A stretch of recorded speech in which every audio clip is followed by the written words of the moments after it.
감당하리요. 17절 함께.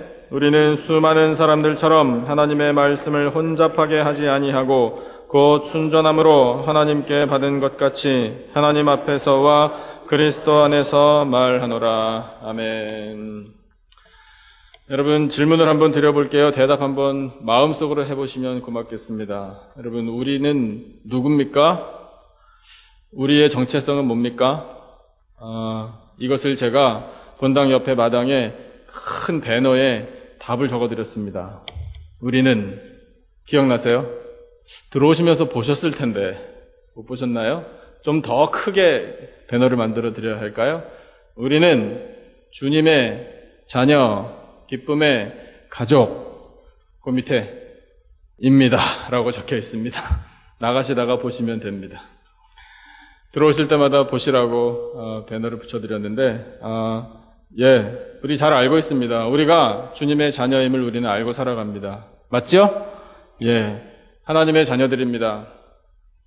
그것보다 더 귀한 우리의 정체성을 나타내는 말은 없을 겁니다. 하나님의 자녀가 된 것보다 더 영광된 일은 없는 줄로 믿습니다. 하나님의 자녀, 하나님의 백성으로 살아가는 사람들이 바로 우리들입니다.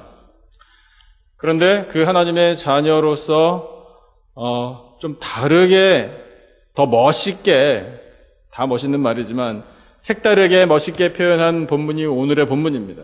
15절 말씀을 다시 한번 읽어볼까요? 15절 한 목소리로 다 같이 시작. 우리는 구원받는 자들에게나 망하는 자들에게나 하나님 앞에서 그리스도의 향기니. 아멘. 그리스도의 향기라고 우리를 불러주십니다. 그리스도의 향기라는 은유적인 표현을 14절에 좀 더 자세히 설명하고 계십니다. 14절을 같이 읽겠습니다. 시작. 항상 우리를 그리스도 안에서 이기게 하시고 우리로 말미암아 각처에서 그리스도를 아는 냄새를 나타내시는 하나님께 감사하노라. 아멘. 그리스도의 향기, 그 사람은 그리스도를 아는 냄새가 나는 사람이라, 이렇게 말씀하십니다. 옆에 분에게서 어떤 냄새가 나는지 한번 맡아보시겠습니까? 네. 아침에 뭘 드셨나요? 감사합니다. 좋은 냄새가 나지요? 좀 말씀해 주세요. 좋은 냄새 나네요? 라고요. 당신의 냄새가 참 좋습니다. 중요한 겁니다, 여러분. 옷에 묻은 냄새, 이거를 우리가 말하는 것이 아니라는 걸 알지요. 웃자고 한 얘기인데, 여러분, 그리스도를 아는 냄새?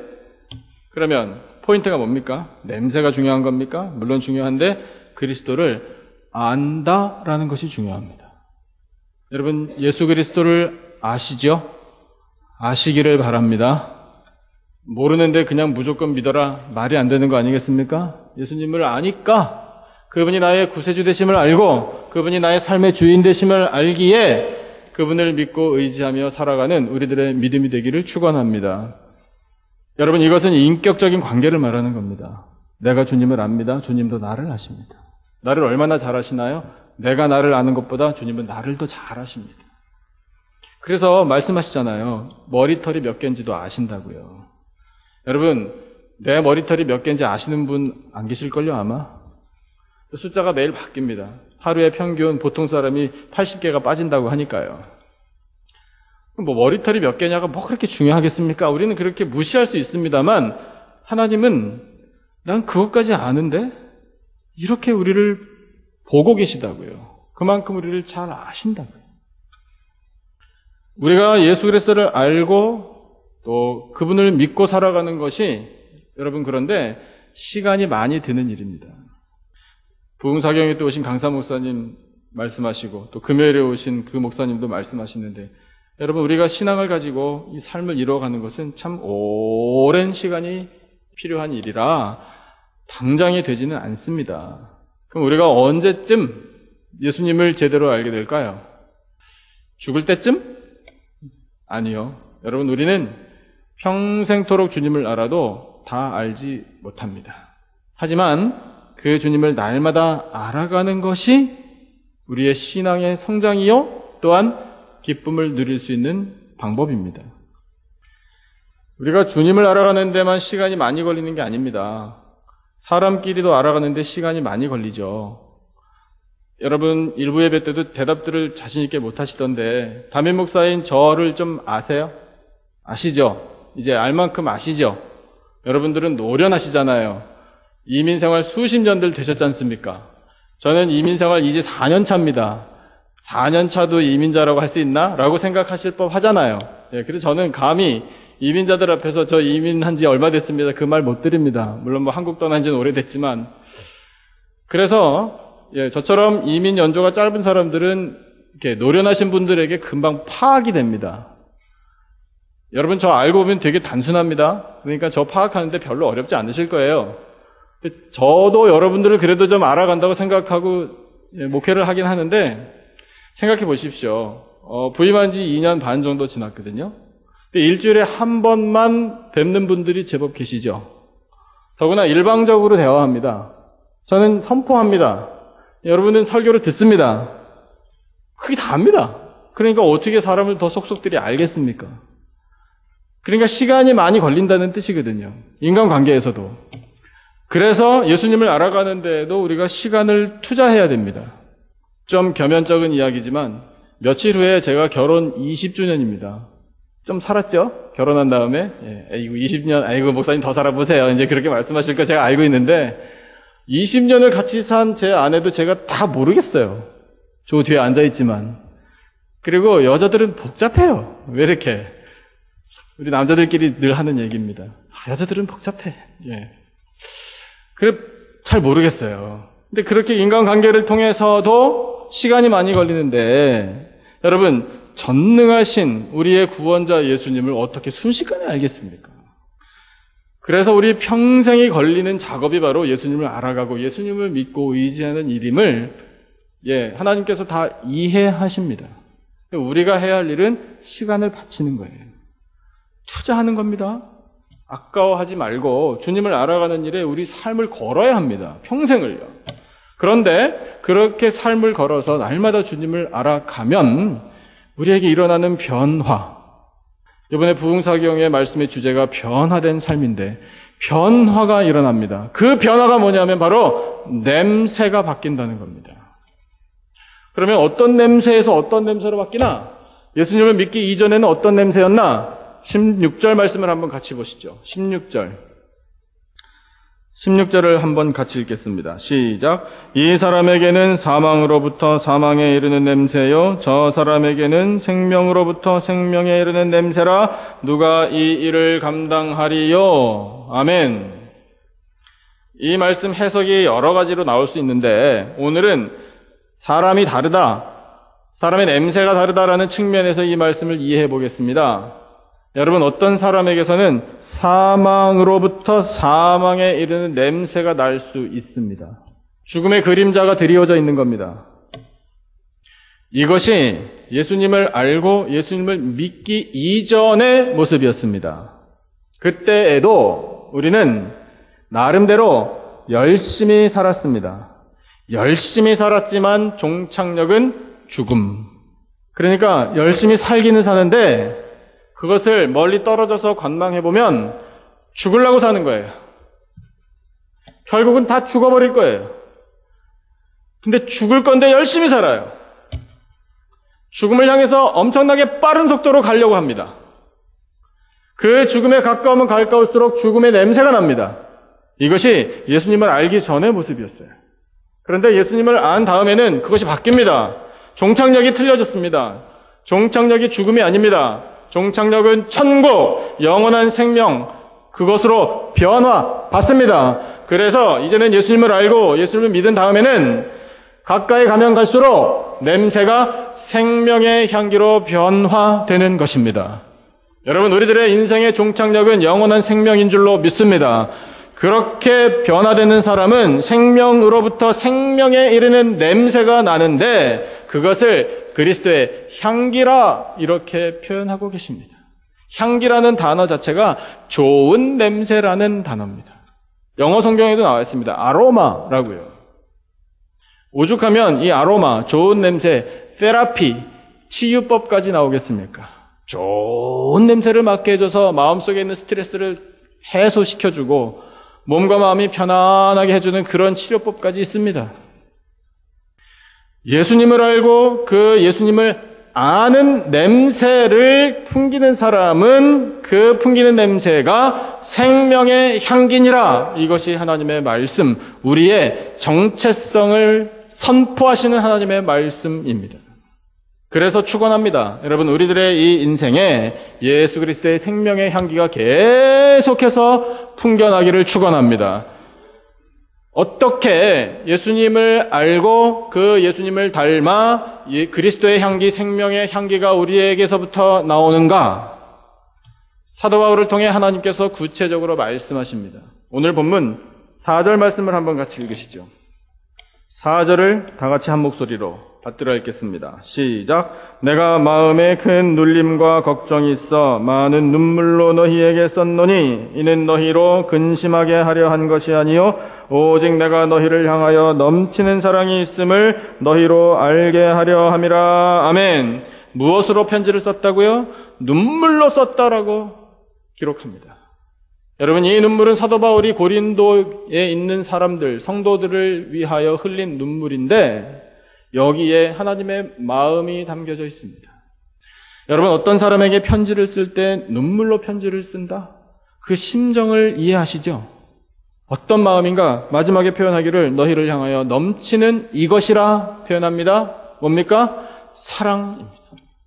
사랑이 넘쳐나니 걱정하면서 격려하면서 편지를 쓸 때 눈물로 편지를 쓰게 되었다. 이것이 사도 바울을 통해 하나님께서 고린도에 있는 성도들에게 주신 마음의 표현입니다. 연애 편지죠. 나는 너희를 이렇게 사랑해. 그것을 하나님께서 고백하십니다.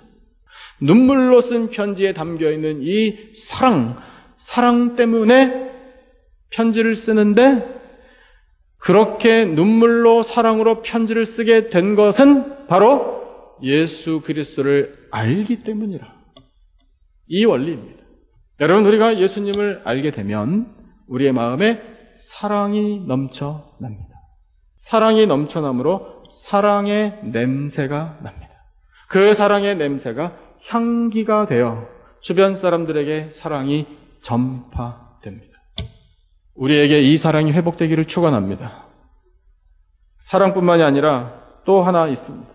7절부터 11절까지 다시 한번 읽겠습니다. 7절부터 11절까지 우리 다 같이 한 목소리로 시작. 그런즉 너희는 차라리 그를 용서하고 위로할 것이니 그가 너무 많은 근심에 잠길까 두려워하노라. 그러므로 너희를 권하노니 사랑을 그들에게 나타내라. 너희가 범사에 순종하는지 그 증거를 알고자 하여 내가 이것을 너희에게 썼노라. 너희가 무슨 일에든지 누구를 용서하면 나도 그리하고 내가 만일 용서한 일이 있으면 용서한 그것은 너희를 위하여 그리스도 앞에서 한 것이니 이는 우리로 사탄에게 속지 않게 하려 함이라. 우리는 그 계책을 알지 못하는 바가 아니로라. 아멘.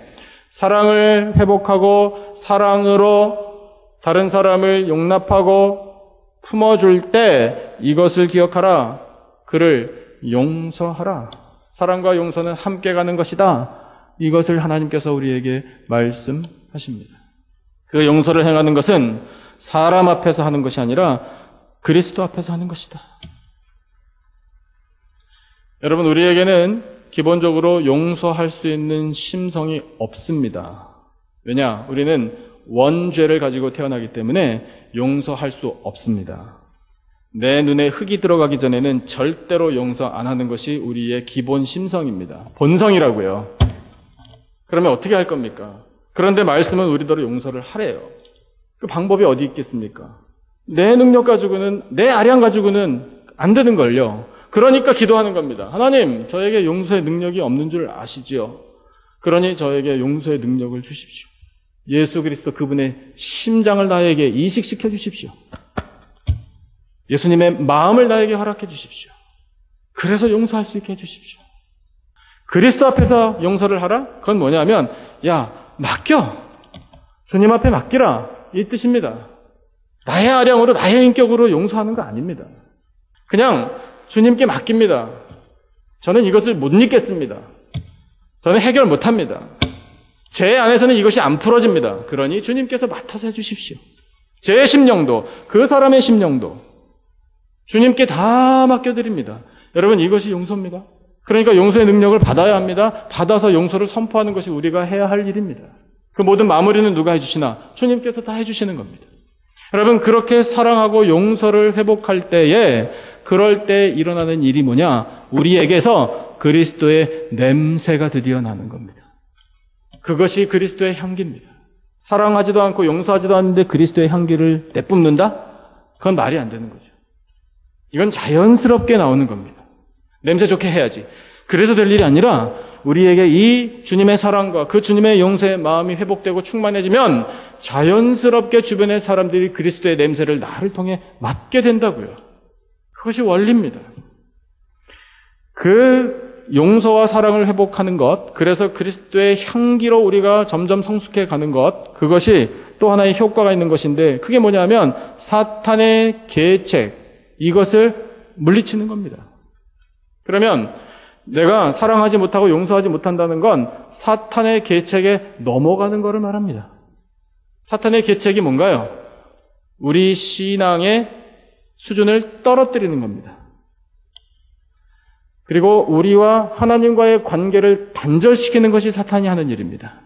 설교 많이 들으시니까 아시겠죠? 창세기로 돌아가면 금방 이해가 됩니다. 사탄이 결국 아담과 하와에게 노린 것이 뭡니까? 하나님과의 단절 아닙니까? 그러니까 하나님과 단절이 됐잖아요. 그 순간에는 이것이 사탄의 계책입니다. 하나님과 단절됩니다. 하나님과 단절된 사람들, 그 인간관계가 원만할까요? 천만에. 인간관계도 단절됩니다. 불화가 생깁니다. 결국 교회를 분열시키는 것이 사탄의 계책입니다. 이것을 알게 된 우리는 이 사랑과 회복, 이 용서와 회복의 은혜를 받아 하나님이 허락하신 교회, 고린도에 있는 이 모든 교회들을 건강한 교회로 세워나가는 것이 마땅하다. 이것이 하나님께서 고린도 교회 성도들에게 주신 편지입니다.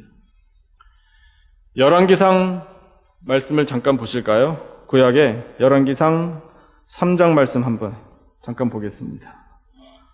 514페이지 3장 1절부터 15절까지 말씀.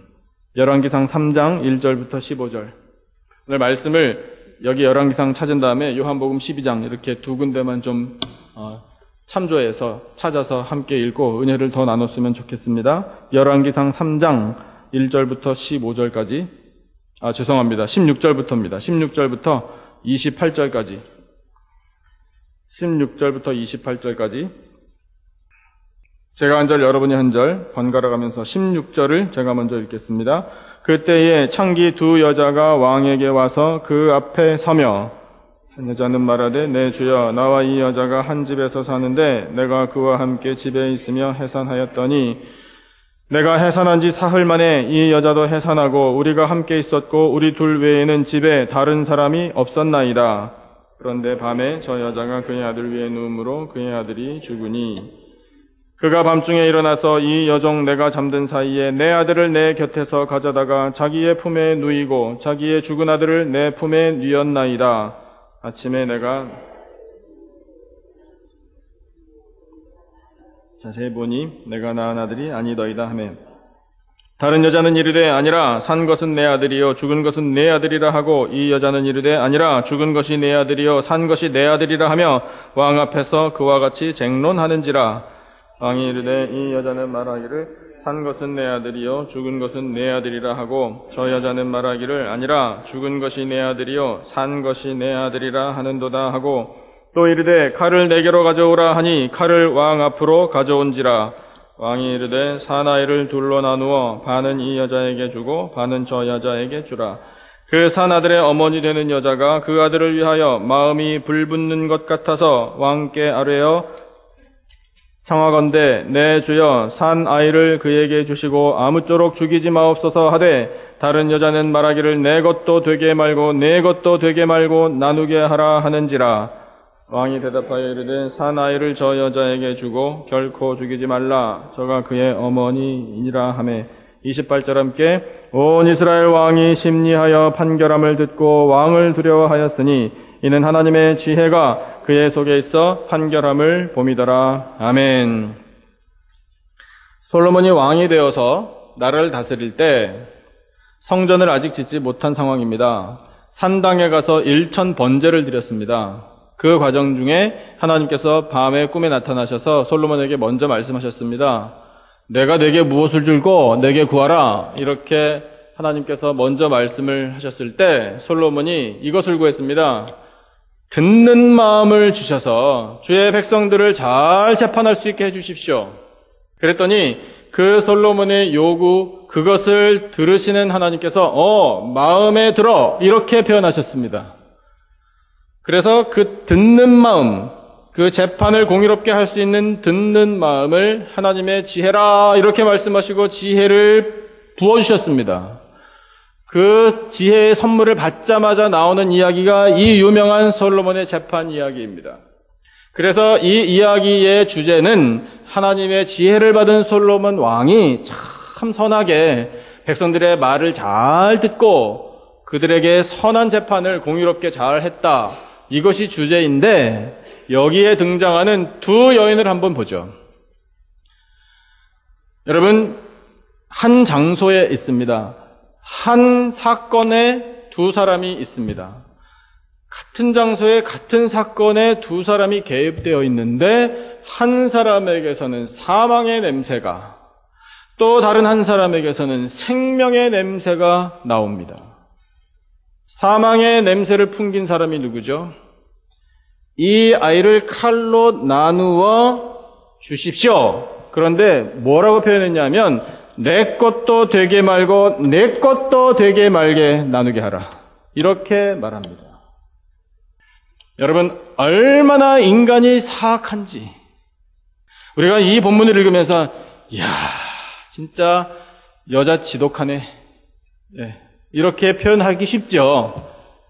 이 여자야말로 죽어마땅하다. 보통 그렇게 심판하기 쉽습니다. 그런데 여러분, 이 여자의 모습이 죄인의 모습입니다. 어쩌면 우리의 속 깊은 곳에 있는 그런 죄악의 모습일 수 있습니다. 얼마나 이기적이고 얼마나 사악한지 모릅니다. 여러분, 우리 세상 살면서 많이 경험하게 되지요. 어차피 내게 안 되니 너도 가지면 안 돼. 난 그거 억울해서 못 봐. 여러분, 이것이 인간의 죄인의 본성 아니겠습니까? 그런데 하나님께서 우리에게, 적어도 하나님의 백성된 우리들은 그런 못된 심성을 좀 버리고 희생을 감수하더라도 생명을 살리는 일을 감당해야 하지 않겠느냐. 이것이 하나님의 뜻입니다. 그래서 또 한 사람 등장한 이 여인, 진짜 어머니는 사랑하기에 생명을 살렸습니다. 마음이 불붙는 것 같았다. 어머니들, 이 말씀이 이해가 되시죠? 살아있는 내 아기를 향해서 마음이 불붙는 것 같은 것이 사랑 아닙니까? 여러분, 사랑이 회복되면 생명이 사는 줄로 믿습니다. 사랑을 회복해서 아기만 살린 게 아닙니다. 같이 이 법정에 선 이 여자, 이 원수 같은 여자도 살렸습니다. 예수님께서 말씀하셨죠? 원수도 사랑하라고요. 근데 원수를 우리가 어떻게 사랑합니까? 우리 힘으로 안 되는 일입니다. 그러나 우리가 구하면 하나님 앞에서는 가능합니다. 왜? 하나님께 맡겨드리니까요. 원수 삼는 일 직접 하지 마라. 그것을 나에게 맡기라. 하나님 우리에게 가르쳐 주셨습니다. 가르쳐 주신 대로 하면 됩니다. 예, 맡겨드립니다. 저는 그냥 잊어버리겠습니다. 그러니 하나님께서 다 처리해 주십시오. 여러분, 이것이 믿음입니다. 이 현장에 어떤 냄새가 났을까요? 이 여자는 자기 애기도 아니고 나도 못 가지니 너도 가지면 안 된다라고 사망의 혐오스럽고 역겨운 냄새를 풍겼지만 이 생명을 사랑하는 진짜 어머니의 사랑 덕분에 이 법정은 생명의 향기로 가득했습니다. 여러분, 그것이 솔로몬에게 주신 하나님의 지혜로 가능했습니다. 여러분, 하나님의 지혜가 있어서 사람의 심령에 사랑이 회복되면 그곳에서 생명의 향기가 퍼져나가는 줄로 믿습니다. 그러면 우리가 추구해야 할 바가 분명해지죠. 우리에게 사랑이 회복되면 여러분, 우리의 공동체, 우리 교회, 우리 가정, 우리 일터, 우리 학교, 우리의 발길 닿는 모든 곳곳에 생명의 향기가 가득가득 채워질 줄로 믿습니다. 사랑과 용서가 회복되면 기적이 일어날 줄로 믿습니다. 또 한 군데 말씀을 찾아보시죠. 요한복음 12장입니다. 요한복음 12장 마지막으로 찾는 본문입니다. 12장 1절부터 8절까지 말씀, 신약성경 167페이지에 있습니다. 요한복음 12장 1절부터 8절까지, 요한복음 12장 1절로 8절, 신약 167페이지에 있습니다. 말씀을 찾으신 줄 알고 우리 다 같이 한 목소리로 받들어 읽겠습니다. 시작. 6월절 엿새 전에 예수께서 베다니에 이르시니 이곳은 예수께서 죽은 자 가운데서 살리신 나사로가 있는 곳이라. 거기서 예수를 위하여 잔치할새 마르다는 일을 하고 나사로는 예수와 함께 앉은 자 중에 있더라. 마리아는 지극히 비싼 향유 곧 순전한 나드 한 근을 가져다가 예수의 발에 붓고 자기 머리털로 그의 발을 닦으니 향유 냄새가 집에 가득하더라. 제자 중 하나로서 예수를 잡아줄 가룟 유다가 말하되 이 향유를 어찌하여 300데나리온에 팔아 가난한 자들에게 주지 아니하였느냐 하니, 이렇게 말함은 가난한 자들을 생각함이 아니요 그는 도둑이라 돈꾀를 맞고 거기 넣는 것을 훔쳐 가밀어라. 예수께서 이르시되 그를 가만두어 나의 장례할 날을 위하여 그것을 간직하게 하라. 가난한 자들은 항상 너희와 함께 있거니와 나는 항상 있지 아니하리라 하시니라. 아멘. 6월절 엿새 전이라고, 그러니까 예수님께서 돌아가시기 약 일주일 전의 이야기입니다. 예수님이 죽은 지 나흘이 지난 시체를 살려내셨습니다. 그 이름이 나사로. 나사로와 마르다, 마리아 3남매가 사는 집에 예수님께서 가셨습니다. 가셨을 때 일어난 일입니다.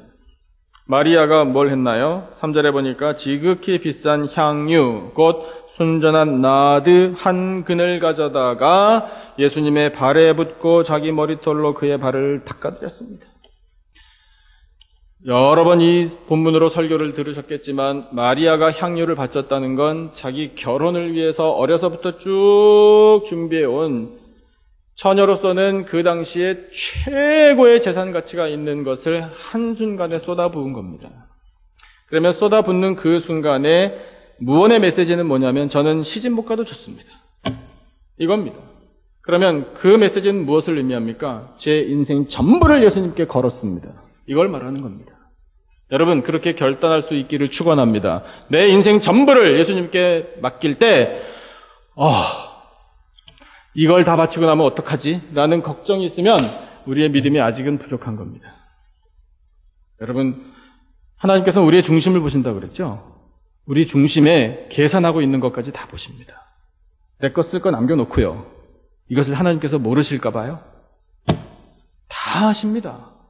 책망하는 건 아닙니다. 여러분, 이것을 통해서 우리가 귀한 교훈을 찾자는 겁니다. 모범을 찾아서, 그렇구나, 인생 전부를 맡겨드릴 때 하나님께서 복되게 하시는구나, 책임져 주시는구나, 이것을 우리가 깨달아야 한다는 뜻입니다. 그렇게 정말 비싼, 지극히 비싼 향유를 쏟아 부어 드렸는데, 그래서 발에 붓고 자기 머리털로 예수님의 발을 닦아드렸더니 일어난 일이 뭡니까? 향유 냄새가 집에 가득, 향유 냄새가 집에 가득 차게 되었습니다. 어떤 냄새인가요? 사랑의 냄새, 고귀한 냄새. 생명을 바쳐 헌신할 때 예수님께서 그것을 받아주시고 예수님과 사랑하는 제자의 관계가 회복되고 그것을 영원히 기억하게 하시는 은혜가 충만한 그 향유 냄새로 그 집은 가득하게 되었습니다. 세상에서 최고로 복받은 집인 줄로 믿습니다. 그런데 얼마나 아름답고 얼마나 참 분위기가 좋은지, 얼마나 사랑이 넘쳐나는지, 이렇게 아름다운 현장에 꼭 산통을 깨는 사람이 등장하죠. 가룟 유다. 뭐라고 말합니까? 말씀을 보니까 이 향유를 5절에 어찌하여 300데나리온에 팔아 가난한 자들에게 주지 아니하였느냐라고 책망합니다. 명분은 있어 보입니다. 참 의로워 보입니다. 그리고 귀담아 들을 말인 것 같습니다. 하지만 하지 말았어야 했던 말입니다. 헛된 말. 그 말로 가룟 유다 속에 있는 악한 심성이 그대로 다 드러나 버렸습니다. 요한에게 통찰력을 하나님께서 주셔서 그 다음 말씀에 바로 이렇게 가룟 유다가 말한 것은 가난한 자들을 생각한 것이 아니다. 그는 한마디로 도둑이라. 돈꾀를 맡았지만 그 맡은 많은 사람들이 복음 전하는 일에 쓰시라고 도네이션한 이 돈을 훔쳐간 도둑이라. 사망의 냄새가 가룟 유다로부터 퍼져나옵니다. 그런데 이 현장에서는 사망의 냄새를 풍기는 가룟 유다가 함께 하지를 못했습니다. 못 견디고 뛰쳐나갔습니다. 뛰쳐나가 홀로 된 입장에서 참으로 외롭고 참으로 비참하게 목을 매달아 자살해버렸습니다. 여러분, 같은 장소에 있었습니다. 그리고 같은 일을 지금 겪고 있습니다. 그런데 마음에 품은 생각이 주님을 향한 사랑이냐, 아니면 주님을 팔아서 돈 좀 얻고 내가 복수하겠다라고 생각하는 원수 삼는 마음이냐에 따라 그 사람으로부터 나오는 냄새가 달라집니다. 그리고 삶의 결과가 정반대가 되어버립니다. 예수님을 사랑하고 용서를 회복한 사람의 마음은 생명을 향해 나아갑니다. 그러나 미운 마음, 원수 삼는 마음, 이건 결코 넘어가지 못하겠다라고 생각하는 그런 완악한 마음이 있으면 사망으로 갈 수밖에 없습니다. 여러분, 우리를 그리스도의 향기를 하나님께서 왜 말씀하셨을까요? 왜? 책임을 감당하라. 맞습니다. 우리에게 주신 사명입니다만 이것은 여러분, 우리를 살려주시고자 주시는 말씀인 줄로 믿습니다. 우리가 반드시 그리스도의 향기가 되어야 살 수 있기 때문에, 그래서 하나님께서 우리는 그리스도의 향기라 이렇게 편지를 써서 권고하게 하신 겁니다. 그래서 축원합니다. 우리 모두 반드시 그리스도의 향기가 다 되시기를 축원합니다. 그리스도의 향기가 되어야 우리에게 생명이 오기 때문에 그렇습니다. 여러분, 우리가 스스로의 힘으로 사랑하지 못하고 용서하지 못하니 하나님의 은혜를 구하자 말씀드렸습니다. 예, 맞습니다. 기도해야 합니다. 그것을 놓고. 그래서 그 그리스도 앞에서 주시는 마음을 따라 주님께 모든 것을 맡겨드리고 나아갈 때, 여러분, 그럴 때 우리의 회개를 하나님께서 받으시고 우리를 또한 용서해 주시는 겁니다. 부흥사경에 오신 목사님께서 참 잊지 못할 말씀을 주셨죠. 이 설교를 바로 그 인간이 들어야 되는데 이러면 우리에게 은혜가 안 된다고요. 여러분, 지금 이 말씀 또 들으시면서 이 말씀을 그 인간이 들어야 되는데 이게 절대 생각하지 마십시오. 그러면 은혜 떨어집니다. 이 말씀은 누구를? 바로 나를 향해 주신 하나님의 말씀입니다. 그렇습니다. 하나님, 지가 나한테 어떻게 그럴 수가 있나, 인간이? 여러분, 이런 생각을 하면 그것이 나에게로 돌아옵니다. 나는 어떻고요? 그래서 우리는 이렇게 말해야 됩니다. 그럴 수도 있지. 나나 자기나 하나님 앞에서 다 똑같은 죄인인걸. 여러분, 이것이 맞는 겁니다. 그러면 하나님께서 그래, 바로 그 마음 때문에 내가 너를 용서한다, 이렇게 선포해 주시는 거예요. 그것이 회복되면 여러분, 그 사람에게서는 생명의 향기가 나온다고요. 그 생명의 향기가 사람을 살려냅니다. 여러분, 왜 향기라고 표현하는 줄 아십니까?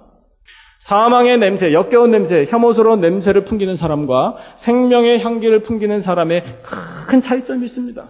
그 차이점이 뭔 줄 다 아실 거예요. 사망의 냄새를 풍기는 사람은 사람들이 만나기를 꺼려합니다. 가까이 하고 싶지 않습니다.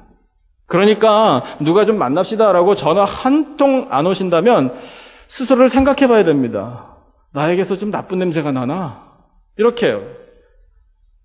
그러나 생명의 냄새, 그리스도의 향기를 풍기는 사람은 왠지 만나고 싶어집니다. 그 사람하고 함께 있으면 기분이 좋아, 행복해, 이런 느낌이 나옵니다. 그 사람과 함께하는 시간은 아깝지가 않아. 이런 사람들이 다 되는 것이 우리 그리스도인이 갖추어야 할 정체성입니다. 아멘이십니까? 그러면 구해야지요. 하나님, 제가 누군가를 행복하게 하는 사람이 되게 해주십시오. 저를 만나면 그 사람 기분이 좋아지고 마음속에 맺혔던 것 좀 풀어지고 함께 있는 시간 아깝지 않다 그러고 좀 만납시다 라고 자꾸 나를 찾고 그런 사람이 되게 해주십시오 라고 기도해야 합니다. 여러분, 그래야 전도의 열매가 맺혀집니다.